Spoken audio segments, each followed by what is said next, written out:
আপনি দেখছেন news now, আমরা জানি কোনটা খবর। নমস্কার, আপনারা দেখছেন নিউজ নাও, সঙ্গে রয়েছি আমি সুপর্ণা।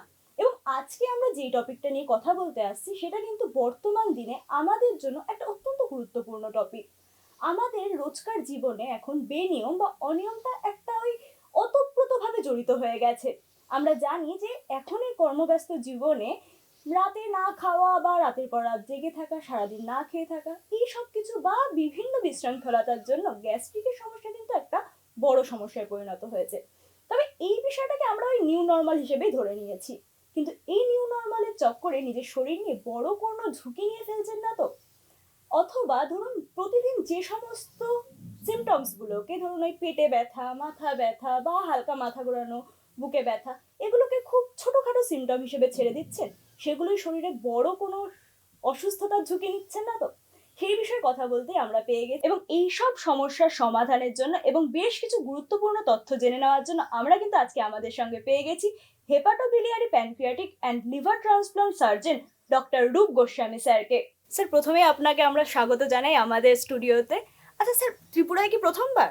হ্যাঁ, আমি ত্রিপুরায় এই প্রথম আসার সুযোগ হয়েছে। কেমন লাগছে? খুবই সুন্দর, পরিষ্কার পরিচ্ছন্ন শহর এবং লোকজন খুবই বন্ধুত্বপূর্ণ। এবং আমি কলকাতার লোক, তো সুতরাং এখানে আমার কোনো মনেই হচ্ছে না যে আমি অন্য কোনো জায়গায় এসেছি। খুবই সচ্ছল এবং বন্ধুত্বপূর্ণ পরিবেশ। আচ্ছা স্যার, আমরা প্রথমে আপনার কাছ থেকে যেটা জানবো যে বর্তমানে আমাদের যে লাইফস্টাইল, সেখানে বিভিন্ন ওয়েস্টার্ন কালচার যেগুলো ঢুকে যাচ্ছে এবং আমাদের লাইফস্টাইল এখন এতটাই হ্রাসের মধ্যে দিয়ে যাচ্ছে, আমরা দেখছি লিভার জনিত যে বিভিন্ন সমস্যাগুলো, এগুলো প্রতিটা ঘরে ঘরে একটা সমস্যা হয়ে দাঁড়াচ্ছে। এটা আপনি একেবারেই ঠিক বলেছেন। এখন আমরা যেটা অ্যাডাপ্ট করছি, যেটা বিশেষ করে ইয়াঙ্গার এবং ব্যস্ত কর্মজীবনে যারা ইনভলভড আছেন, তাদের খাওয়া দাওয়ার হ্যাবিট, যেটাতে ইংরেজিতে বলে ফাস্ট ফুড বা জাঙ্ক ফুড, এবং তার সঙ্গে ওয়েস্টার্ন লাইফস্টাইলের যেগুলো ভালো দিক নয়, যেমন অ্যালকোহল ইনটেক, এগুলো বেড়ে চলেছে। এবং তার জন্যে আমরা যে প্রিকশন নেওয়া বা লিমিট রাখা, সেটা আমরা রাখতে পারছি না, সেই ব্যালেন্সটা চলে যাচ্ছে। এবং তার জন্যে আমরা নিজেদের জীবনের, নিজেদের শরীরের ওপর একটা ক্ষতিকারক পরিস্থিতি তৈরি করছি, যাতে করে লিভারের সমস্যা বেড়ে চলেছে। এবং এই লিভারের সমস্যা বেড়ে চলার আরেকটা কারণ হচ্ছে যে সেটা এক ধরনের ইনফেকশন বা এতে ভাইরাল ইনফেকশনেও হয়, সেটা আমাদের দেশে কিন্তু কমতে শুরু করেছে। কিন্তু অ্যালকোহল ছাড়া non alcoholic fatty liver disease বেড়ে চলেছে, এবং তার যে জটিলতাগুলো এখন দেখা যাচ্ছে।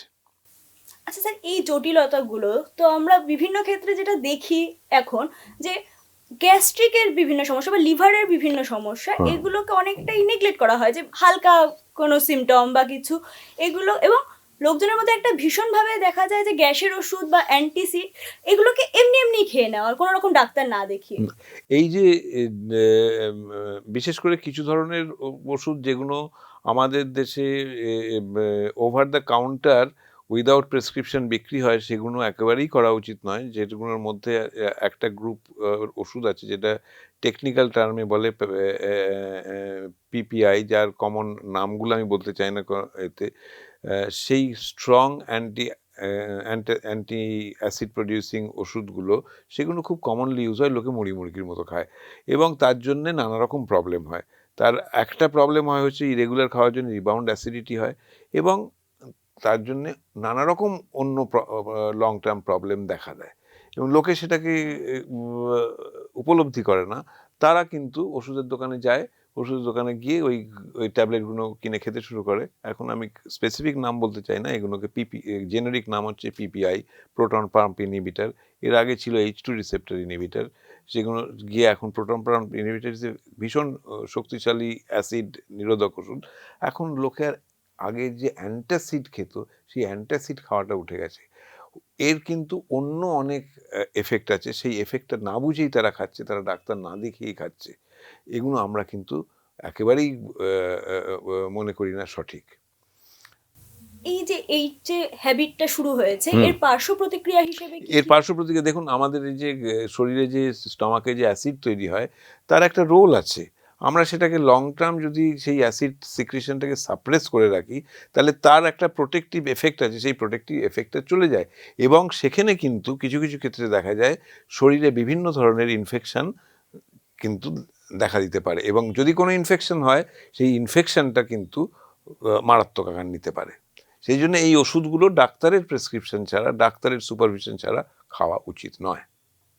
আর আমরা অনেক ক্ষেত্রে আজকাল দেখি যে লোকজন বিভিন্ন যে সিমটমস গুলোকে ঠিক বুঝে উঠতে পারে না যে এটা ঠিক কোন সিমটমের দিকে যাচ্ছে, বা তারা কি বড় কোনো রোগে পড়তে চলেছে। তো কোন কোন সিমটম হলে আমাদের মূলত মাথায় রাখা উচিত? দেখুন, এখানে যেটাতে যেহেতু আমি লিভার রিলেটেড এটাতে বেশি ইনভলভ, সেটাতে আমি কয়েকটা জিনিস যেটা আমরা খুব বেশিভাবেই দেখছি, সেটা হচ্ছে যে আপনার একটা প্রবণতা এখন নতুন জেনারেশন কেন, তার আগের জেনারেশনের মধ্যেও, যে ড্রিঙ্কিংটা এখন একটা খুব ফ্যাশন হয়ে গেছে। ড্রিঙ্কিং মানে আমি বলতে চাই ড্রিঙ্কিং অ্যালকোহল, এবং এই অ্যালকোহল রিলেটেড লিভার ডিজিজ কিন্তু ইজ অন দ্য রাইজ। এবং অ্যালকোহল রিলেটেড লিভার ডিজিজ ছাড়া আর একটা জিনিস যেটা বেড়ে চলেছে, সেটা হচ্ছে জাঙ্ক ফুড খাওয়া। আমরা এখন আর বাড়ির ডাল ভাত খাওয়াটাকে মনে করি যে ওটা একটা ব্যাকওয়ার্ডনেস। হ্যাঁ, ডাল তরকারি রুটি বা বাড়িতে মাছের ঝোল ভাত বা সাধারণ হোমমেড ফুড, তার ভ্যালুটা বুঝতে পারবে তো কখন, যখন তার বয়সটাই আমাদের মতো দু চারটে চুল পেকে যাবে বা যারা মেডিকেল প্রফেশনে থাকবে। এটা একটা জিনিস তৈরি করছে, সেটা হচ্ছে নন অ্যালকোহলিক স্টিয়াটোহেপাটাইটিস, যেটাকে ন্যাশ বলা হয়, বা non alcoholic fatty liver disease. এইবার এইটা একটা সার্টেন স্টেজ পর্যন্ত রিভার্সিবল থাকে, এবং আমরা প্রয়োজনের অতিরিক্ত খাবার খাচ্ছি, বেশি ভাজা খাচ্ছি, বেশি জাঙ্ক ফুড খাচ্ছি, সেটা তাতে কি হচ্ছে, সেই যে এটা সেটা ফ্যাটি লিভার করছে। ফ্যাটি লিভার একটা স্টেজের পরে গিয়ে ইরিভার্সিবল চেঞ্জ করে দেয়, এবং that leads to chronic liver disease. Chronic liver disease হয়ে গেলে, chronic liver disease leads to permanent damage of the liver resulting in which is যেটা কমনলি বলা হয় লিভার সিরোসিস, সাধারণ লোক এটা বোঝেন। এবং সেটা কিন্তু যদি একবার সেট ইন করে যায়, সেটা কিন্তু ফেরানো যায় না। বেস্ট মেডিকেল ট্রিটমেন্ট দিয়েও পেশেন্টকে বেশি দিন বাঁচিয়ে রাখা যায় না।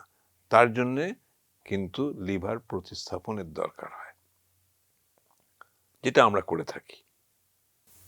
আচ্ছা, আপনি এইমাত্র যেটা বললেন আমরা কিন্তু সেটার সাথে একেবারেই সহমত হতে পারছি না। এই যে দুটো পাকা চুল দেখা দিয়েছে, আমরা কিন্তু একদম একজন ইয়াং ম্যানকে আমাদের সাথে পেয়েছি। আচ্ছা, এই যে এইটা যে ধরে রাখা, এই ক্ষেত্রে তো একটা সুস্থ লাইফস্টাইলের বড় ভূমিকা আছে। তা আমাদের ইয়াং জেনারেশনের যে দর্শকরা রয়েছে, ওদেরকে একটু এই রহস্যটা বলুন না, কিভাবে এরকম ভাবে ধরে রাখা যায়। না, সেখানে আপনাকে হচ্ছে যে আপনাকে হেলদি ডায়েট খেতে হবে। আপনাকে ফ্রেশ ফ্রুটস, ফ্রেশ ফল, শাক সবজি, পিউরিফাইড সুগার, রিফাইন্ড সুগার, এই সুগার জাতীয় খাবার, মিষ্টি, তারপর এই যে যত রাজ্যের আপনার ইয়ে ড্রিঙ্কগুলো আর কি, ব্র্যান্ডগুলো বলতে চাই না, that is not appropriate, fizzy ড্রিঙ্কসগুলো খাওয়া, যেগুলোতে প্রচুর পরিমাণে সুগার থাকে, মিষ্টি প্লাস অতিরিক্ত মিষ্টি খাওয়া, এটাও যেমন ঠিক নয়। সিমিলারলি অ্যালকোহলিক ড্রিঙ্ক, এটা no alcohol is the best thing, কিন্তু এটা তো সরকার তো এটা তো সরকারিভাবে অ্যালাউড, যেরকম সিগারেট স্মোকিং ইজ অ্যালাউড। তো এর একটা স্ট্রং লবি রয়েছে, এটা যদিও ভারী শুল্ক এটা প্রডিউস করে, সেই জন্য এখন এটাকে একটা ওয়েস্টার্ন, এটাকে একটা ফ্যাশন হিসেবে দেখা হয়। ও তুমি ড্রিঙ্ক করো না, ইউ আর ব্যাকওয়ার্ড, না তা নয়। So there are so many reasons not to drink, that will give you a much healthier lifestyle.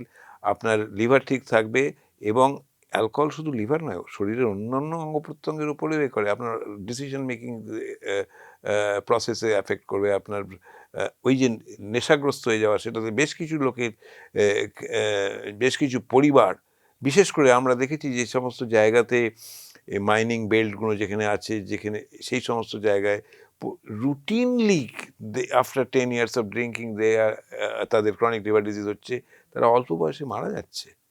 এবং সেখানে আমাদের দেশে কিন্তু ওইভাবে লিভার প্রতিস্থাপনের সার্ভিস এখনও গড়ে ওঠেনি, যেখানে আমরা ওয়াইড স্প্রেড যত লোকের ক্রনিক লিভার ডিজিজ আছে তাদের সেইভাবে আমরা সেই পরিষেবা দিতে পারছি।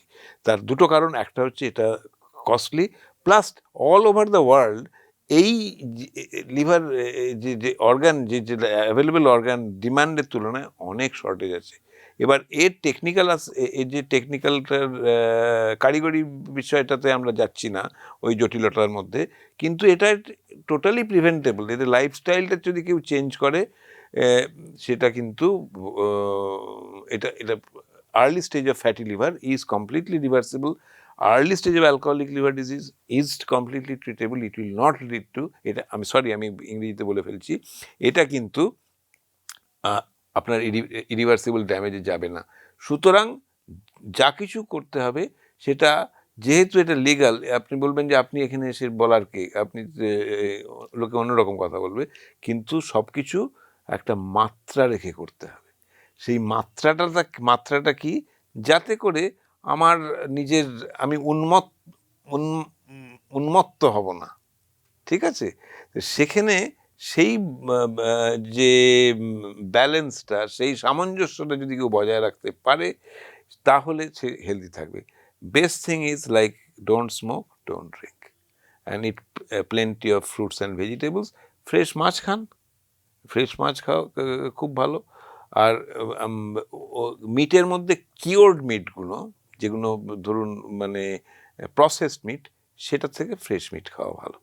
তবে সব কিছুই ইন মডারেশন, সব মানে একটা মাত্রা রেখে, মাত্রাতিরিক্ত কোনো জিনিসই ভালো নয়, ঠিক আছে? কিন্তু এই যে এই যদি লিভারের এই পরিস্থিতি চলে আসে, সেখানে আমরা সেই পেশেন্টের যদি প্রয়োজন হয়, আমরা সব কিছু দেখে সেই লিভারকে আমরা প্রতিস্থাপন করতে পারি। সেই পরিষেবা আমাদের দেশে এখন অ্যাভেলেবল। আমরা এটা রুটিনলি করে থাকি এবং আমরা সেই পরিষেবা আরও বাড়াতে চাই, এবং এটাই চাই যেটা সাধারণ মানুষের আয়ত্তের মধ্যে, সাধ্যের মধ্যে আসুক, কারণ এটা বেশ খরচ সাপেক্ষ ব্যাপার। যদিও পশ্চিমী দুনিয়ার তুলনায় আমাদের দেশে এটার ব্যয় অনেক কম।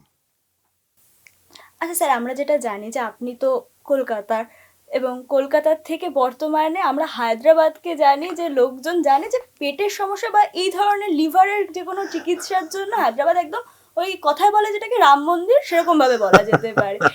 আমিও এখন হায়দ্রাবাদে কন্টিনেন্টাল হসপিটালে কাজ হ্যাঁ, করি, আপনি সেখানে রয়েছেন এখন। সেখানে আছি। হ্যাঁ, এই আপনার ব্যক্তিগত যে এই জার্নিটা, এটা তো আমাদের দর্শকের জন্য একটা খুব বড় ব্যাপার।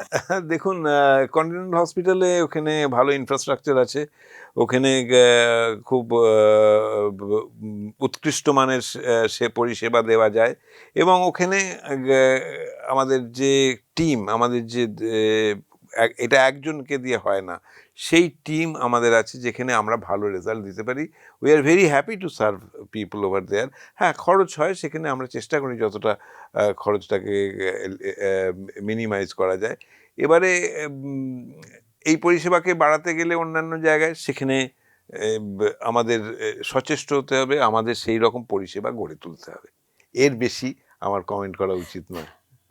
আচ্ছা স্যার, আমরা যেটা জানি, এই যে আপনি যে বললেন যে একটা সুস্থ এবং সামঞ্জস্যপূর্ণ লাইফস্টাইল লিড করতে হবে সুস্থ থাকতে গেলে, কিন্তু রাজ্যের মানুষের মানে ত্রিপুরার মানুষের জন্য কিন্তু আরেকটা বড় সমস্যা কাজ করে, যেটা ত্রিপুরার জলে প্রচুর বেশি আয়রন। শুধু জলের আয়রন বেশি থাকার জন্য খুব একটা প্রবলেম হয় না। সেটা যেটা প্রবলেম হয়েছে, সেই প্রবলেম যদি হয়, বাড়িতে একটা ফিল্টার লাগিয়ে নিয়ে তাতে একটা আয়রনকে ফিল্টার করে নেওয়া যায়। শুধু ত্রিপুরা নয়, অনেক জায়গায় আছে যেখানে জলে আয়রনের পরিমাণ বেশি আছে। সেখানে কিন্তু ওই যে জলটা আমাদের যেটা উচিত, যেটা আমাদের দেশে সমস্ত গাঙ্গেয় উপত্যকায় কতগুলো ডিজিজ খুব কমন, তার মধ্যে আরেকটা জিনিস হচ্ছে যেটা যে গলব্লাডার জনিত রোগ এবং গলব্লাডার জনিত ক্যান্সার। এবারে এইটা হচ্ছে এই আমাদের দেশের মধ্যে গাঙ্গেয় উপত্যকায় কমন, গ্যাঞ্জেটিক প্লেন যেটাকে বলে। এইটার কারণ কিন্তু, এবং এছাড়াও নানা ধরনের disease impure water, drinking water, compromise drinking water থেকে আসে। সেইগুলোর টেকনিক্যাল ডিটেলসের মধ্যে না গিয়ে আমি এটুকু বলতে পারি যে প্রত্যেকের উচিত যে বাড়িতে এত পয়সা এত দিকে খরচা হয়, একটা ওয়াটার ফিল্টার লাগাও, একটা ওয়াটার ফিল্টার লাগিয়ে সেই ওয়াটার ফিল্টারের জলটা খাও। আমাদের এটাই হচ্ছে কিন্তু যেটা আমাদের এখন কেন্দ্রীয় সরকারের প্রকল্পে স্বচ্ছ ভারত, তারপর সব জায়গায় টয়লেট, এই যে প্রকল্পগুলো চালু হয়েছে, এগুলো ভেরি কমেন্ডেবল এগুলো। এবং এর সঙ্গে এটা যদি প্রত্যেকে যে পরিমাণ টাকা আমরা অন্যান্য দিয়ে খরচা করি, একটা বাড়িতে যদি একটা ওয়াটার ফিল্টার লাগাই, যেখানে জলের পরিমাণ খুব লাল জল আসছে, সেখানে একটা অ্যাডিশনাল ইউনিট যেটা আয়রনটাকে রিমুভ করে দেবে, it is not difficult, and that will add to your quality of water, এবং আপনার জলের যে কোয়ালিটিটা অনেক বেটার হয়ে যাবে। ঠিক আচ্ছা, আছে, মানে ফিল্টার জল খেলে এটা হ্যাঁ, অনেকটা হ্যাঁ, কাজ করতে পারে, হ্যাঁ, এটা খুব একটা বড় সমস্যা হবে না। না, এটা খুব একটা বড় সমস্যা হবে না।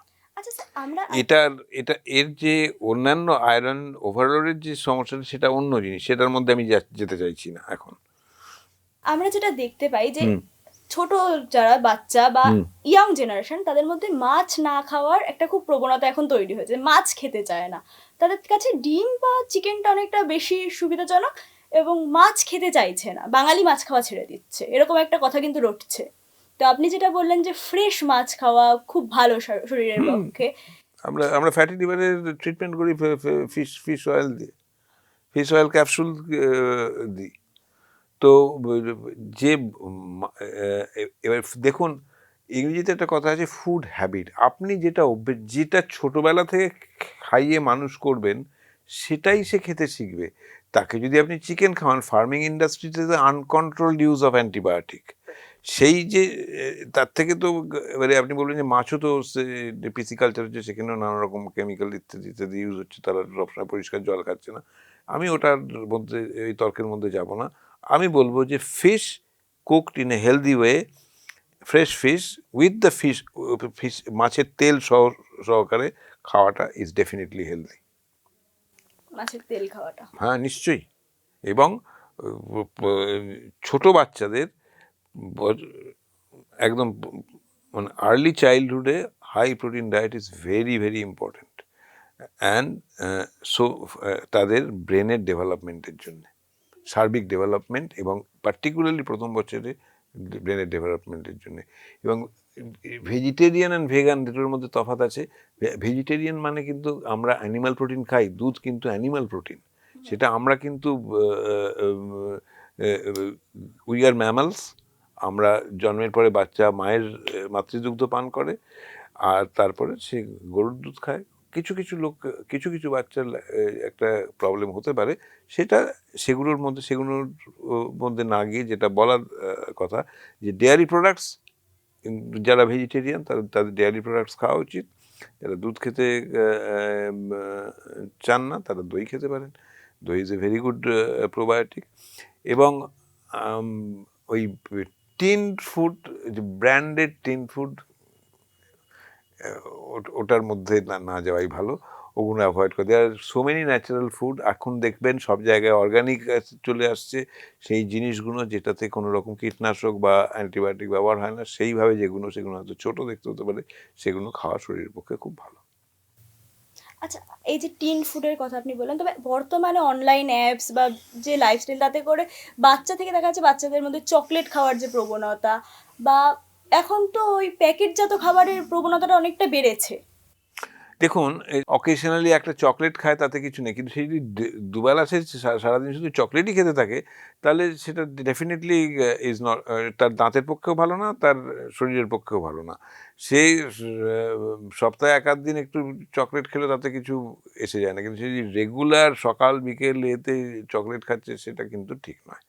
আর যেগুলো আপনার বলছেন যে প্যাকেট ফুডে যেগুলো রেডিমেড ফুড, সেগুলো যতটা পারা যায় অ্যাভয়েড করাই ভালো। সেটা এক আধ দিন খেলাম, যেখানে আমার মানে আপনার কাজের চাপে আপনার খাবার তৈরি করার সময় হয়নি, আপনি একটা প্যাকেজ ফুড রেডি করে খেলেন, সেটা খুব একটা ক্ষতিকারক নয়। কিন্তু রেগুলার রুটিনলি ওইটা খেয়ে যাওয়া, ওইটা কিন্তু ঠিক নয়, কারণ ওর মধ্যে অনেক রকম প্রিজারভেটিভ থাকে। আপনি প্রোডাক্ট লিটারেচারটাকে যদি ঠিক মতো পড়ে দেখেন, তাহলেই দেখতে পাবেন তার মধ্যে কী কী প্রিজারভেটিভ আছে, তার মধ্যে ফ্যাট কন্টেন্ট কতটা আছে, তার মধ্যে ট্রান্স ফ্যাট কন্টেন্ট কতটা আছে, তার মধ্যে কার্বোহাইড্রেট কতটা আছে, অন্য কী কী প্রিজারভেটিভ আছে। তো সুতরাং best thing is freshly home cooked food. সেটা আপনি যদি আজকালকার দিনে এখন একটা ফ্রিজের দাম তো এমন কিছু নয়, ফ্রিজে রেখে আপনি যদি ফ্রেশ খাবার খেতে পারেন গরম করে, that is the best thing. তার মানে আমি বলছি না যে কেউ বাইরে খাবে না বা রেস্টুরেন্টে যাবে না, ওইগুলো তারা আমাকে ধরে পেটাতে শুরু করবে। কিন্তু সব কিছু এই যেটা বললাম একটা সামঞ্জস্য রাখতে হবে, মানে সবটাই লিমিটে। হ্যাঁ লিমিটের মধ্যে চলতে হবে, ঠিক আছে। আর এখন একটা যে লাইফস্টাইল আমরা লিড করছি বা আমরা দেখতে পাই, তাতে করে একটা নতুন ব্যাপার এসেছে যে ব্রেকফাস্টটা স্কিপ করে দেওয়া এবং একেবারে ডিরেক্ট ব্রাঞ্চ বা লাঞ্চে চলে যাওয়া। এটা আমাদের লিভারের জন্য কতটা ক্ষতিকর? দেখুন, ইন্টারমিটেন্ট ফাস্টিং ইজ গুড, কিন্তু যে গ্রোয়িং এজে তাকে তার ইন্টারমিটেন্ট ফাস্টিং করা ঠিক নয়। কিন্তু একটা অ্যাভারেজ অ্যাডাল্ট পারসন যে তার উচিত যে তার যে বডি মাস ইন্ডেক্সটাকে ঠিক জায়গায় রাখা, ওভারওয়েট না হওয়া, যেটাকে বাংলায় বলে মোটা হয়ে না যাওয়া। সেইটা করতে গেলে আমাদের এই ভাজা জাতীয় ফুড বা ফ্যাট জাতীয় ফুড এগুলো কম খেতে হবে এবং রেগুলার একটা এক্সারসাইজ করতে হবে। তাহলেই দেখবেন, যদি যারা ওভারওয়েট তাদের কিন্তু ওয়েট কমানোর অনেক রাস্তা আছে এবং তার মধ্যে বেশ কিছু পোর্শন ফল এবং সবজি খাওয়া উচিত। আপনি সে মাছ মাংস খান বা নিরামিষাশী হন। এই ওভারওয়েটটা কিন্তু এটাও কিন্তু একটা নিউট্রিশনের প্রবলেম। যেরকম আন্ডারওয়েট একটা প্রবলেম, যে ম্যালনিউট্রিশন একটা প্রবলেম, এটাও it's a new kind of malnutrition. এটার জন্য নানা রকমের রোগ হয়, সে লিভার প্রবলেম থেকে শুরু করে, হার্টের প্রবলেম থেকে শুরু করে, হাই ব্লাড প্রেশার থেকে শুরু করে সমস্ত রকম হয় এই ওভারওয়েট থেকে। এবং সেই ওভারওয়েটটা কোথা থেকে আসে? খাওয়ার থেকে আসে। অন্য কিছুতে কি হয় না, আরও নানা রকম মেডিকেল কন্ডিশন আছে তাতে হয়, কিন্তু মেন প্রবলেম হচ্ছে ফুড হ্যাবিট। এই ফাস্ট ফুড খাওয়া, আমরা খালি গিয়ে রোল খাবো আর ওই বিরিয়ানি খাবো। এখন তো খুব সব জায়গায় রাস্তার মোড়ে মোড়ে বিরিয়ানি হচ্ছে, হ্যাঁ। তো সেই যে কোয়ালিটিটা, সেটা আমি বলবো না যে তাদের রুটি রুজি চলে যাবে, বলবো যে আমরা তো ওই বিক্রি করেই খাচ্ছি, কিন্তু ওই যে বললাম একটা ব্যালেন্স রাখা উচিত। There is enough food in India to feed everyone, এবং খাবার তৈরি করাটা এমন কিছু একটা কষ্টসাধ্য ব্যাপার নয়। এখন তো আর লোককে জঙ্গল থেকে কাঠ কেটে এনে জ্বালিয়ে পাথর ঘষে আগুন জ্বলিয়ে করতে হয় না। আগে যারা আমিষাশী ছিল তারা পশুকে নিজে হত্যা করতো, করে তো এখন দোকানে গিয়ে তো রেডি টু কুক মিট পাওয়া যাচ্ছে, নিয়ে আসছেন, চড়াচ্ছেন, 20 মিনিটের চিকেন তৈরি হয়ে গেল। আর তার সব প্রিপেয়ার্ড মশলা সেগুলো দিয়ে দিন। আপনি নিজে যদি অরিজিনাল মশলা দিয়ে ইউজ করে করেন, তাহলে দেখবেন that will be much healthier. আচ্ছা, এই রেডি টু কুক রান্নার যে প্রোডাক্টগুলো, এগুলো খাওয়াটা আমাদের লিভারের পক্ষে কতটা? অ্যাভয়েড করাই ভালো। ওই যে বললাম আপনাকে প্রোডাক্ট লিটারেচার দেখতে হবে। আচ্ছা, এখন আপনি দেখবেন অনেক জায়গায় চলে এসেছে, আমি কোম্পানির নাম করবো না, বলবো যে আমি ওই কোম্পানির যে বায়াসটাই বলছি, অনেক জায়গায় আপনার তেল থেকে শুরু করে অর্গানিক তেল, অর্গানিক ঘি পাওয়া যাচ্ছে। আবার অনেক ঘি আছে সেগুলো খেলে দেখবেন যে তাতে কিন্তু গন্ধটা অতটা নেই। আর যেগুলো বাজারে খুব চলে, খুব সুন্দর গন্ধ, খেলেই কিন্তু জ্বলবে। এটা বলে ফেললাম, এটা আপনারা কাট করবেন কিনা জানি না, এটা কিন্তু ফ্যাক্ট। সুতরাং এটা সারা পৃথিবীতে এটা সত্য। আপনি যেখানেই ফাস্টফুড খাবেন, সেটা ইংল্যান্ড বলুন, এটা শুধু আমাদের দেশের প্রবলেম তা নয়। This is a phenomena of plenty, মানে আমাদের প্রাচুর্যের সমস্যা। এটা বেশি খাওয়ার প্রবলেম। একটা বয়সে আপ টু 30 বছর বয়স, যখন সে দৌড়দৌড়ি করছে, একটা খেলাধুলো করছে, সে যখন যে পরিমাণ খাওয়ার তার প্রয়োজন, একটা 50 বছর বয়সের বা 45 বছর বয়সের লোকের একটা সেডেন্টারি লাইফস্টাইল, সে বিশেষ কাজকর্ম করে না, তার অতটা খাওয়ার দরকার নেই। তার দরকার যেটা রেগুলার এক্সারসাইজ করা এবং সীমিত আহার করা। এবং সেখানে কিন্তু যদি কেউ ইন্টারমিটেন্ট ফাস্টিং করে ফর 12 আওয়ার্স, সেটা কোনো অসুবিধা নেই। কিন্তু সেটা একটা নিয়মের মধ্যে করতে হবে। হট করে একদিন খেলাম না, তারপরে সেটাকে আমি এত বেশি খেয়ে নিলাম যে সেটার আর কোনো মানেই হলো না। তো আমার সেই দিকে খেয়াল রাখতে হবে। মানে একটা প্রপার ডায়েট ফলো করতে হবে। হ্যাঁ, হেলদি ডায়েট, দিনে 2-3টে ফল খাওয়া, সবসময় যে দামি খাবার খেলেই যে ভালো খাওয়া হচ্ছে তা তো নয়। লোকালি যেগুলো পাওয়া যাচ্ছে সেগুলোই খেতে হবে। তাতে লোকাল ইকোনমিও চলবে, ভালো হবে, এবং আপনার শরীরও ঠিক থাকবে। আচ্ছা, যেটা আপনি একটু আগে বলছিলেন যে যারা একটু ওভারওয়েট তাদেরকে ওয়েট কমাতে হবে, তো আমরা অনেক ক্ষেত্রে দেখি ওভারওয়েট হলে যে নিজেদের মতো করে তারা খাবারের পরিমাণটা কমিয়ে নেয়, বা মনে হচ্ছে যে আমি মোটা হয়ে যাচ্ছি, আমি এখন দুপুরে খাবো না বা আমি সকালে খাবো না। এইটা তো একটা বড় এফেক্ট ফেলছে, যে না জেনে একটা প্রপার ডায়েট ফলো না করা। আইডিয়ালি এটা এটা আদর্শগতভাবে একজন যিনি ডায়েটিশিয়ান যাকে বলে, সে ডায়েটিশিয়ানের আজকাল আজকাল প্রচুর ডায়েটিশিয়ান সব জায়গাতেই যে কোনো শহরে পাওয়া যায়। কিন্তু আপনি দেখবেন যে যারা এই একটা খিদে পেলে তবে খেতে হবে। এই খিদে না পেলে আমার পছন্দ আজকে আমি ওই ওই ওই ওই ওই খাবারটাই খাবো। I don't want to bias people by naming things. কিন্তু ওই অতিরিক্ত ভাজা খাওয়ার আর তারপর এই ফাস্ট ফুড অ্যান্ড জাঙ্ক ফুডটাকে অ্যাভয়েড করতে হবে। এটা যদি আপনি অ্যাভয়েড করতে পারেন, it becomes a habit. It becomes a habit. এবং এটা রিপিটেডলি খেলেই তখনই আপনার এই প্রবলেমগুলো অন্য অন্য শুধু লিভার নয়, যে, আপনার অন্য প্রবলেমও গ্যাস্ট্রাইটিস বা অ্যাসিডজনিত, রিফ্লাক্সজনিত এই প্রবলেমগুলো আস্তে আস্তে তখন দেখা দেবে। এবং আরেকটা জিনিস হচ্ছে অ্যাডিকুয়েট পরিশ্রম করা, এবং সেটা আপনি ব্যায়াম করে করুন, জিমে গিয়ে করুন, বাড়িতে করুন, বাড়ির কাজ করে করুন, যে কোনোভাবে আপনাকে ওই এনার্জিটাকে খরচা করতে হবে, তা না হলেই সেটা ফ্যাট হয়ে জমবে।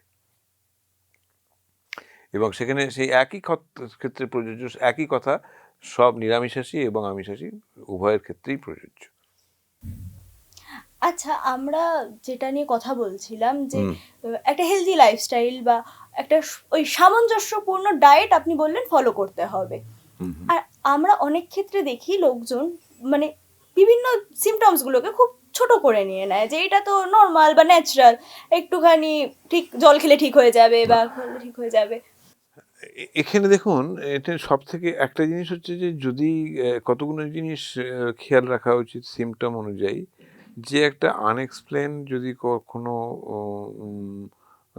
আমি শুধু পেটের দিক থেকে বলছি, অন্যান্য বিষয়গুলো বাদ দিয়ে, যে আমার খেয়ে ঠিক হজম হচ্ছে না, বা আমার শরীরে এনার্জি থাকছে না, এগুলো নানা রকম কারণে হতে পারে। বা পেটের সাইজটা বড় হয়ে যাচ্ছে, বা আপনার কেউ অতিরিক্ত যারা মানে রেগুলার মদ্যপান করেন, তাদের অন্যান্য রকম ব্যবহারিক প্রবলেম হচ্ছে, বা তাদের পেটজনিত মানে হজমজনিত কোনো রকম সমস্যা হচ্ছে, সেইগুলো কিন্তু একজন স্পেশালিস্টকে কিন্তু আর্লি দেখানো উচিত। কারণ এটা যদি আর্লি দেখা যায় তাহলে অনেক কিছু সমস্যার সমাধান করা যায়, এবং অনেক প্রবলেমকে আর্লি স্টেজে ট্রিট করা যায়, সেটা হাতের বাইরে চলে যাওয়ার আগে। সেটা শরীরের সর্বক্ষেত্রেই আপনার সিস্টেমের ক্ষেত্রে প্রযোজ্য, ছেলে মেয়ে উভয়ের।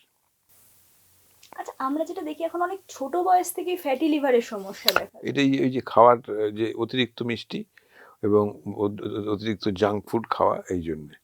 আচ্ছা। এই যে ছেলেরা বায়না করছে, ব্যাস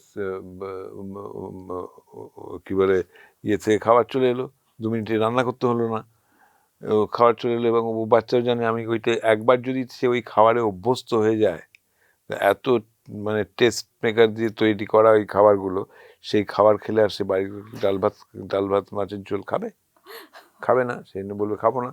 সে না খেলে সে মায়েরা তখন কি করে, আজকাল অনেক পরিবার আছে যারা বাবা মা দুজনেই চাকরি করে, তারা তখন তো ওই এসে আর কুইক ফিক্স ওয়েতে আমরা বাড়িতে টেক অ্যাওয়ে আনিয়ে নিলাম, খাওয়া হয়ে গেল, এই করেই কিন্তু এটা this is a new phenomena, that is it's not very new, এটা বেশ কিছুদিন ধরেই হচ্ছে। এটা আমাদের নতুন ধরনের একটা নিউট্রিশনজনিত সমস্যা তৈরি করছে, ওভারওয়েট এবং তার সঙ্গে তার আনুষঙ্গিক যে সমস্যাগুলো সেগুলো বাড়ছে। আচ্ছা, কয়েকটা মিথ রয়েছে যে মুখে ব্রণ ওঠা বা হঠাৎ করে চুল পেকে যাওয়া বা চুল পড়ে যাওয়া, এগুলো লিভারের সিমটমের সাথে কতটা কানেক্টেড? মুখে ব্রণ ওঠাটা যে ঠিক লিভারের সঙ্গে কানেক্টেড তা নয়, তবে যে আপনার শরীরে চুল পড়ে যাওয়াটা সেটা কিন্তু লিভারের সমস্যার ক্ষেত্রে দেখা দেয়, এবং সেটা ম্যালনিউট্রিশনের ক্ষেত্রেও দেখা দেয় কিন্তু। হ্যাঁ, আর আরেকটা কি বললেন আপনি? মুখে ব্রণ ওঠা বা ব্রণ হঠাৎ করে ওঠাটা চুল পেকে যাওয়া। না, চুল পেকে যাওয়াটা কম নয়, বয়সে চুল পেকে যাওয়া। চুল পেকে যাওয়াটা অনেকের জেনেটিক ব্যাপার থাকে, কিন্তু আপনার চুলের কালার চেঞ্জ হওয়াটা, চুলের যে কালার চেঞ্জ হয়ে যায় সেটা কিন্তু শুধু লিভার না, ম্যালনিউট্রিশন থেকেও হতে পারে। দেখবেন যে যে একেবারে যেটা নিম্নবিত্ত, যাদের ঠিকমতো খাওয়ার জন্য, তাদের চুলটা একটু তামাটে হয়ে যায়, চুলটা একটু কালারটা চলে যায়। আবার তখন খাওয়া দাওয়াটা ঠিক মতো, নিউট্রিশন, ভিটামিন ডেফিসিয়েন্সিগুলো কারেক্টেড হয়ে গেলে তখন তাদের আবার নতুন করে নতুন ধরনের চুল বেরোয়। চুলটা তো কন্টিনিউয়াসলি পড়তে থাকে, আবার নতুন চুল গজাতে থাকে। এবং লিভারের সমস্যার ক্ষেত্রে, হ্যাঁ, লিভারের সমস্যার ক্ষেত্রে সেটা অ্যাডভান্স স্টেজে চুল টুল পড়ে যায়, তার আরও নানা রকম ইয়ে হয়, শরীরে নানা প্রোটিনের পরিমাণ কমে যায়, সেই জন্য পেটে বা শরীরের অন্যান্য জায়গায় ফ্লুইড রিটেনশন হয়, যেটাকে বাংলা ভাষায় বলে জল জমে যায়, এবং শরীরের খাওয়ার হজম করার ক্ষমতা কমে যায়, এবং লিভার অনেক রকম কাজ করে, সেই জিনিসগুলো তখন সে সঠিকভাবে কাজ করে না, সে রক্ত বন্ধ হওয়ার যে প্রোটিনগুলো সেগুলো তৈরি হয় না, প্লাস আপনার অন্যান্য সমস্যা দেখা দেয়। সেই সমস্যাগুলো যে পা ফুলতে থাকে, শরীরের জোর কমে যায়, ঘুমের সাইকেল, ঘুমের ব্যাঘাত হয়, রাত্রিরে ঘুমায় না, দিনের বেলা ঘুম হয়, এইগুলো তার সঙ্গে আরও বড় বড় জটিলতা দেখা দেয়, যেগুলো লাইফ থ্রেটনিং এবং লাইফ শর্টনিং, লাইফ এক্সপেকটেশনটা কমিয়ে দেয়, লংজিভিটি কমিয়ে দেয়। আচ্ছা, এই রাতে না ঘুমানো, এটা তো এখন নিউ নর্মালে পরিণত হয়েছে। আমরা ইয়ং জেনারেশন ছাড়লে আমরা যদি কাজের ক্ষেত্রেও দেখি, প্রচুর লোক পরপর নাইট ডিউটি করছে, সেক্ষেত্রে তারা রাতে দিনের পর দিন ঘুমোচ্ছে না, স্লিপিং শিডিউলটাই চেঞ্জ হয়ে যাচ্ছে। হ্যাঁ, যদি এটা দেখুন, এটা এটা অন্য ধরনের প্রবলেম। তবে এই যারা কন্টিনিউয়াসলি নাইট ডিউটি করছে তারা একটা ব্রেক পায়, তারা দিনের বেলায় রেস্ট নিতে পায়, তারা বেশি অনেক ক্ষেত্রেই কিন্তু তারা সেটাতে অভ্যস্ত হয়ে যায়। 1 নম্বর, মানে তার একটা ঘুমের সাইকেলটা তখন চেঞ্জ হয়ে যায়। রাত্রি জেগে থাকাটা কষ্টকর, প্রথম অসুবিধা হয়, তাদের কিন্তু একটা খানিকটা অ্যাডজাস্টেড হয়ে যায়। আর যেটা একেবারেই ঘুম হয় না, সেখানে কিন্তু আপনার দুটো জিনিস করতে হয়। সেটাতে একটা জিনিস হচ্ছে যে এই আজকাল এই কন্টিনিউয়াস, এই রাত্রিবেলা থেকে আপনার এই কন্টিনিউয়াস মোবাইলের স্ক্রিনে দেখা বা এই ল্যাপটপের দিকে তাকিয়ে থাকা, এইটা কিন্তু ঠিক নয়। এবং সন্ধেবেলার পরে, মানে সন্ধে 7টা-8টার পরে ওই স্মল স্ক্রিন বা টিভি বা লেট নাইট মুভিজ, এগুলো অ্যাভয়েড করা উচিত। তাহলে ব্রেনের স্টিমুলেশনটা কমবে। আমাদের ব্রেন একটা জিনিস বের করে যেটা আমাদের ঘুমোতে সাহায্য করে। আমরা যদি কন্টিনিউয়াসলি বিছানায় শুয়ে ওই টুং টুং করে হোয়াটসঅ্যাপে মেসেজ আসছে দেখতে থাকি আর তার উত্তর দিতে থাকি, তাহলে নর্মাল সাইকেলটা ডিসরাপ্টেড হয়ে যাবে। সুতরাং এটা একটা মিনাস, এটা ছিল না। This is a new thing that has happen with এই স্মল স্ক্রিনে। আমাদের কন্টিনিউয়াসলি আমাকে ওটা দেখতেই হবে, না দেখলে ওই ফেসবুক বা হোয়াটসঅ্যাপে আমাকে কন্টিনিউয়াস ওই মেসেজ না করলে আমার চলবে না। এটা তো ঠিক নয়। This should be stop, there must be a full stop. আজকাল নতুন ফোনগুলোতে হয়েছে যেটাতে ডু নট ডিস্টার্ব আপনি সেট করে আপনার রাত্রি 8টা থেকে সকাল 8টা পর্যন্ত you don't, unless you can put exceptions, unless you are doing some in some emergency services when you are, আপনি যখন কাজ করছেন। কিন্তু বেশিরভাগ লোক তো আর এমার্জেন্সি সার্ভিসে কাজ করছে না, তাদের তো সেটা বুঝে ওই যে শুধু একটা কথাবার্তা চালানোর জন্য কন্টিনিউয়াসলি ফোন দেখা রাত্রির বেলায় বেশি রাত্রি পর্যন্ত, সেই জন্যই ঘুমের ডিস্টার্বেন্সটা বেশি হয়। বন্ধ করুন, সন্ধ্যেবেলা এক্সারসাইজ করুন, দেখবেন তাড়াতাড়ি খেয়ে নিন, হেলদি খাবার খান, টাইমে ঘুমোতে যান, আপনার ঘুম হবে। কিছুদিন অসুবিধা হবে, তারপরে আবার ঠিক নর্মাল সাইকেলে ফিরে আসবে। আচ্ছা, যারা এমার্জেন্সি পারপাসে যাদেরকে করতে হচ্ছে এমার্জেন্সি সার্ভিস যারা করছেন, তাদের জন্য পুলিশ বা প্যারামেডিক্যাল বা নার্সিং বা ডাক্তারি, তাদের ইট becomes A part of life. তাদেরকে দিনের বেলা ঘুমোতে রেস্ট নিতে হবে। মানে স্লিপিং শিডিউলটা চেঞ্জ করে নিলে প্রপার ঘুম হলেই কেউ দেখুন, এমার্জেন্সি সার্ভিসে এরকম লোক এরকম হয় না, এটা একটা রোটেশনে চলতে থাকে। কারোর একটা নাইট ডিউটি কিছুদিন হলো, 2 দিন কি 3 দিন হলো, তারপরে সে তার একটা অফ পাবে, তখন সে রাত্রিরে জেগে থাকবে। এবার কেউ যদি এমন চাকরি করে সে প্রত্যেক দিনই নাইট করছে, এটা তো একটু অস্বাভাবিক ব্যাপার। তার রোটেশনে চলবে আর কি। তার নাইট ডিউটির পরে সে অফ পাবে, তারপর তার ডে ডিউটি হবে। এটাতে রোটেশনে একটা নিয়ম একটা আছে, এমপ্লয়মেন্টের নিয়ম। সেই এমপ্লয়মেন্টের নিয়ম অনুযায়ী তাকে একটা পোস্ট নাইট অফ দিতে হবে, যেটা আপনি ক্লিয়ারলি দেখতে পাবেন যে এয়ারক্রাফট ইন্ডাস্ট্রিতে আছে, যে পাইলটরা, তাদের অ্যাডিকুয়েট স্লিপ না হলে তাকে ডিউটি করতে দেওয়া হয় না। আচ্ছা, কতক্ষণের ঘুম হলে আমরা ওটাকে একদম প্রপার বলতে পারবো যে এইটা হলে শরীর সুস্থ থাকবে? এটা পার্সন টু পার্সন ভ্যারি করে। একটা সুস্থ লোকের রাত্রির বেলায় average between 6 to 8 hours, 6 hours যদি সাউন্ড স্লিপ হয় ইজ গুড এনাফ। তার দিনের বেলাতে 6 to 8 hours sleep is good enough. কিন্তু বাচ্চাদের একটু বেশিক্ষণ ঘুমের দরকার, ছোটদের, একদম ছোট বাচ্চাদের ঘুমটা বেশি দরকার। কারণ তারা আপনি একটা বাচ্চার 3-4 বছর বাচ্চার অ্যাক্টিভিটি আর একটা অ্যাডাল্ট কন্টিনিউয়াস দৌড়ে বেড়াচ্ছে। এখন তো সেটা আবার আর একটা বিষয় যে তাদের আমরা কিভাবে বার্ডেন করছি, কিন্তু তাদের ঘুমের পরিমাণটা বেশি লাগে, কারণ দে আর মোর অ্যাক্টিভ। তো কন্টিনিউয়াস দৌড়ে বেড়াচ্ছে, বাড়ির মধ্যেও খেতেও। আচ্ছা স্যার, লিভারকে সুস্থ রাখতে এবং পুরো আমাদের যে শরীরের সিস্টেমটা এটাকে একদম সুস্থভাবে চালাতে কি কি টিপস ফলো করে চলতে পারে? 1 নম্বর হচ্ছে যে আপনাকে রেগুলার এক্সারসাইজ করতে হবে। অতিরিক্ত মাত্রায় রিফাইন্ড সুগার অ্যাভয়েড করতে পারলে ভালো, না হলে খুবই লিমিটেড করতে হবে। অ্যালকোহল অ্যাভয়েড করতে হবে, যদি খেতেই হয় খুবই সীমিত পরিমাণে খেতে হবে। এবং শর্করা জাতীয়, ফ্যাট জাতীয় খাবার কম খেতে হবে, প্রোটিন জাতীয় খাবার বেশি খেতে হবে। এগুলো সিম্পল। আর রেগুলার ব্যায়াম করতে হবে, এক্সারসাইজ করতে হবে। হ্যাঁ, তাহলেই শরীর ঠিক থাকবে। আর মাঝে মধ্যে আপনাকে 40 বছর বয়স হয়ে গেলে প্রথমে একবার, আর বছরে 2বার করে ব্লাড সুগারটা চেক করতে হবে, যে ব্লাড সুগারটা বাড়ছে কি কমছে, কারণ diabetes is on the rise as well. আর লিভারের সমস্যা যাদের রয়েছে তাদের চিকিৎসার দিশা দেখানোর জন্য আমরা রয়েছি। আপনারা তো রয়েছেন, তাদেরকে কিভাবে, মানে কি কি সিমটম হলে তাদের একদম সরাসরি ডাক্তার কনসাল্ট করা উচিত? কারণ ডাক্তার লোকজন আজকাল দেখাতে চাইছে না। না, ডাক্তার দেখাতে চাইছে না নয়, সেখানে এটা একটা কিছু কিছু ক্ষেত্রে এটাতে লোকের মধ্যে একটা পারসেপশন হচ্ছে যে ডাক্তারের কাছে গেলেই আমাদের নানা রকম টেস্ট করতে বলবে, এবং সেই টেস্ট করলে তো আমাদের হবে। এখন দেখুন, যে আমার নিজের এক্সপিরিয়েন্স থেকে বলি, আমরা কিন্তু প্রি এমপ্লয়মেন্ট হেলথ চেক আপে এমন রোগী পেয়েছি যার কোনো সিমটম ছিল না, যার খুব একটা রেয়ার একটা মারাত্মক ধরনের হয়েছে, আমি তার নাম কিছু বললাম, সে এখন দিব্যি সুস্থ আছে। কিন্তু তার যদি প্রি এমপ্লয়মেন্ট চেক আপটা না হতো, সে কোম্পানির নামও বলবো না বা সেই লোকের নামও বলবো না, সে কোথায় আছে বলবো না, this are all privacy related matter.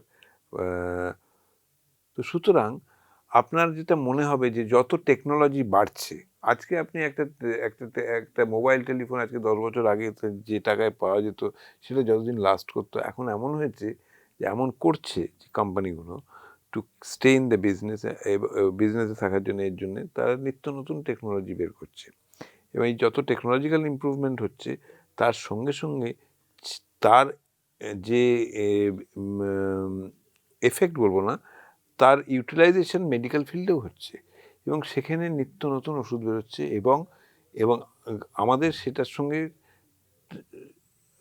তাল রেখে সেই চেঞ্জগুলোর জন্যে আমাদের সবসময় অবগত থাকতে হচ্ছে যে কি কি জিনিস, নতুন জিনিস কি আসছে, সেই যে জিনিসগুলো আগে দুরারোগ্য ব্যাধি যেগুলো চিকিৎসা করা যেত না, সেটাতে কী করা যায় এবং তার জন্য কি কি টেস্ট করতে হয়। এবং সেগুলো যে সস্তা তা নয়, তার কারণ হচ্ছে অনেক জিনিসই যেটা আমাদের এখন সরকার আত্মনির্ভর ভারত যেটা করতে বলছে, সেটাতে আমাদের বেশ কিছু জিনিস আমাদের ইম্পোর্ট করতে হয়। আমাদের এই লিভার ট্রান্সপ্লান্টে কিছু কিছু জিনিস যেগুলো ইম্পোর্ট করতে হয়, সেগুলো যেহেতু বাইরের দেশে তৈরি হয়, সেগুলো ভীষণ দামি, এবং তার জন্যে সেটা যদি আমাদের দেশে তৈরি করতে পারা যায় সেই কোয়ালিটি মেনটেন করে, তাহলে অনেক সস্তা হবে। কিন্তু অ্যাট দ্য সেম সেই একই সময় এক কথা বলতে পারি, আমাদের দেশে কিন্তু এখনো ধনী দেশগুলোর তুলনায় খাওয়ার দাওয়ার বা মেডিকেল ট্রিটমেন্ট এখনো অনেক সস্তা। সেটা আপনারা কম্পেয়ার করবেন যে আপনার গ্রামের লোকের ইনকামের সঙ্গে, যে একটা প্রাইভেট হসপিটালে খরচের সঙ্গে, কিন্তু আপনি যদি সেটা সমগ্র বিশ্বের এতে দিকে বিচার করেন, সেখানে কিন্তু আমাদের দেশের ট্রিটমেন্টটা যে কোয়ালিটি ওয়াইজ, প্রাইভেট সেক্টরে হ্যাঁ হয়তো বেশি মানুষের সাধ্যে, অনেক গরিব মানুষের সাধ্যের বাইরে, তো সেই জন্য আমাদের প্রাইভেট সেক্টর সার্ভিসটাকে ইমপ্রুভ করতে হবে, এবং সেখানে যতই আমাদের ইকোনমি ইমপ্রুভ করবে তখনই পাবলিক সার্ভিস বাড়বে, পাবলিক সার্ভিসের উন্নতি হবে। এবং ওই যে ইকোনমির অ্যাসপেক্টটা নিয়ে আমি ওই বিতর্কের মধ্যে যাব না, সেটা যারা ইকোনমিস্ট তারা ডিসাইড করবেন। হ্যাঁ, কিন্তু স্যার আমরা যেটা দেখি যে আপনি একটু আগে বলছিলেন যারা নিম্ন মধ্যবিত্ত বা একটু প্রত্যন্ত জায়গা থেকে থাকে, তারা কিন্তু ওই প্রপার ডায়েট বা হেলদি ডায়েট সম্পর্কে তাদের ওরকম ভাবে কোনো পার্সপেক্টিভই নেই, কোনো ধারণাই নেই। এটা আমি ঠিক মানতে পারলাম না, কিন্তু যে দেখুন ট্র্যাডিশনাল আমাদের যে খাওয়ার যে হ্যাবিটগুলো আছে, সেখানে হ্যাঁ কিছু জায়গায় দারিদ্র তো আছে ঠিক কথাই, কিন্তু তারা অনেক সাধারণ লোকের মধ্যে, যে নিম্নবিত্ত বা নিম্ন মধ্যবিত্তদের মধ্যে, তাদের মধ্যে কিন্তু এই জাঙ্ক ফুড খাওয়ার ব্যাড হ্যাবিটটা নেই। তাদের ফুড হ্যাবিট কিন্তু is much more healthier and simpler. তাদের তাদের কিন্তু অনেক সাধারণ ভাবে সাধারণ জীবনযাত্রাটাই যখন আপনি 5 স্টারে গিয়ে করেন, ওই স্পাতে তেল মাখেন, সেইটাই যদি বাড়িতে একটা লোকে করে, তাকে বলবে গাইয়া, তাই না? তো সুতরাং সেটা নয়, কথাটা হচ্ছে আপনি নেচারের সঙ্গে যদি একাত্ম হয়ে থেকে আপনার খিদে যেরকম হেলদি খাওয়ার মানে ফ্রেশলি মানে তৈরি করা খাওয়া যেগুলো আমাদের ট্র্যাডিশনাল হ্যাবিট ছিল, সেগুলো খারাপ নয়, সেগুলো সবই ভালো, সেগুলো হেলদি হ্যাবিট। কিন্তু সেখানে হ্যাঁ বলতে পারেন যে যার দুবেলা অন্ন জোটে না, অন্ন সংস্থান হয় না, সেই দারিদ্রটা কিন্তু ভারতে এখন অনেক কমে গেছে, সেটা নেই। সেটা আমি বলবো না, আমি তো ভারতবর্ষ চষে বেড়াইনি, কোনো যাত্রা আমি করিনি তো, কিন্তু সেই দারিদ্রটা কিছু কিছু পকেট ট্রাইবাল এরিয়াতে এখনো আছে, কিন্তু সেটা হচ্ছে যে ল্যাক অফ, মানে আমাদের ওটা সাপ্লাই এর জন্যে ভারতবর্ষে কিন্তু খাদ্যের অভাব নেই এখন। এটা আপনি আশ্চর্য হয়ে যান, খাদ্যের অভাব নেই। আচ্ছা, নর্মাল জীবনযাপন যারা, ওই আপনি যেটা বললেন যে সাধারণ জীবনযাপন যারা করছে তাদের মধ্যে ওইটা তৈরি হয়ে যাচ্ছে যে তাদের ক্ষেত্রে যেহেতু জাঙ্ক ফুডের ব্যাপারটা অনেকটা কম, তো তাদের সুস্থতা থাকছে। কিন্তু অনেক ক্ষেত্রে আমরা দেখি যে তাদের মধ্যে যখন কেউ অসুস্থ হয়ে পড়ছেন বা লিভারের সমস্যা হচ্ছে, তাদের ক্ষেত্রে তাদের কারণটা অন্য হচ্ছে, তাদের সেই কারণটা হচ্ছে অন্য, সেখানে অন্যভাবে অন্য কারণে লিভারজনিত সমস্যা হয়। সেখানে হচ্ছে যে জল, যে পরিশ্রুত জলের যেটা তাদের সোর্সটা অ্যাভেলেবেল নয়, সেখানে আমাদের পানীয় জলের ব্যবস্থাটাকে ঠিক করতে হবে। আর যদি সমস্যা হয় সেখানে লোকাল ডাক্তারকে দেখিয়ে অন্য জায়গায় রেফার হলে, সেখানে যে স্পেশালিস্ট, সেখানেই এই যে লিভার বা এই ধরনের স্পেশালিস্ট যেখানে যেটা প্রয়োজন, সেই স্পেশালিস্টের কাছে গেলে সেখান থেকে তাকে ডাইরেক্ট করে দিতে পারবে।